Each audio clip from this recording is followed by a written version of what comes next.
My name is Pauline, and I'm the owner and founder of Pauline's Premier Sweets.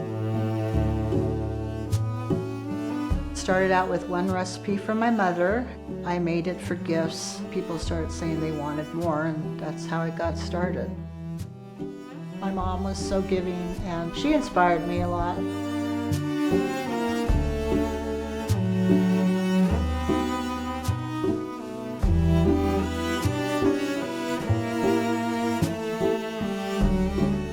I've added fudge, pretzel rods, wine jellies to my repertoire. I think the favorite part is when the customer's picking it up because I'm very proud of what I put out. They're very happy to get it and they love it. It's always a thrill for me.